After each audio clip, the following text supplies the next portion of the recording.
বউ, শুনছি তুমি নাকি বেলা 10টার সময় ঘুম থেকে উঠছো। এইভাবে তো সংসার হবে না। কাল থেকে আমি তোমাকে সকাল সকাল ঘুম থেকে ওঠা দেখতে চাই। ঠিক আছে স্বামী, তাই হবে। বাবা, তোমার বৌমাকে আচ্ছা করে বকে দিয়েছি। তা বাবা, খাওয়া দাওয়ার ব্যাপারটা বলেছিস? না তো বাবা, ওটা তো বলা হয়নি। আচ্ছা আচ্ছা, আমি এক্ষুনি গিয়ে বলছি। বউ, শুনছি তুমি নাকি আজকাল বড্ড বেশি খাচ্ছ। কাল থেকে খাওয়া দাওয়া পুরো কন্ট্রোলে। ঠিক আছে স্বামী, তাই হবে। কাল থেকে শুধু লবণ দিয়েই ভাত খাবো। কথাটা যেন মাথায় থাকে। বাবা, খাওয়া দাওয়ার ব্যাপারটাও বলেছি। তোর বউ তো রাস্তার লোকের সঙ্গে গল্প করে, সে কথাটা বলেছিস? না তো বাবা, সেটা তো বলিনি। ঠিক আছে, আমি এক্ষুনি গিয়ে বলছি। বউ, শুনছি আজকাল নাকি তুমি রাস্তার লোকের সাথে গল্প করছো। আজ থেকে তোমার বাড়ি থেকে বেরোনো বন্ধ। ঠিক আছে স্বামী, তাই হবে। কথাটা যেন মাথায় থাকে।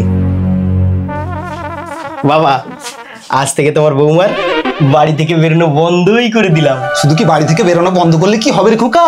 তোর বউ তো মোবাইলে রিলস বানায়, আগে ওটাকে বন্ধ কর। ঠিক আছে বাবা, আমি এক্ষুনি যাচ্ছি। বউ কি করে মোবাইলে রিলস বানায় আমি দেখছি। তুমি শুধু একটুখানি বসে থাকো।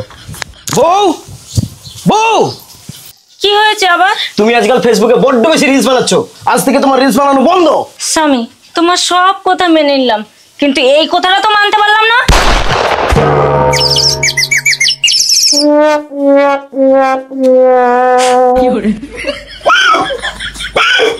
আরে কি হয়েছে বলবি তো? আরে কি হয়েছে বলবি তো? ও, আমাকে যেতে বলছিস? ঠিক আছে ঠিক আছে, আমি এক্ষুনি যাচ্ছি। বৌমা, আজ থেকে তোমার রিলস বানানো বন্ধ। ছেলে বলেছে, কানে নিয়েছো কি? শ্বশুর মশাই, একটু আগে আপনার ছেলে এই ব্যাপারটা নিয়ে কথা বলতে এসেছিল, তার আমি ভবিষ্যৎ উড়িয়ে দিয়েছি। এবার কি আপনার ভবিষ্যৎ উড়াবো নাকি? Ready, camera, action. Ay oral ponquillo, ay oral ponquillo. আরে ফুইসাই ফুইসি দীপ্রে মোর মিড়া হতা হই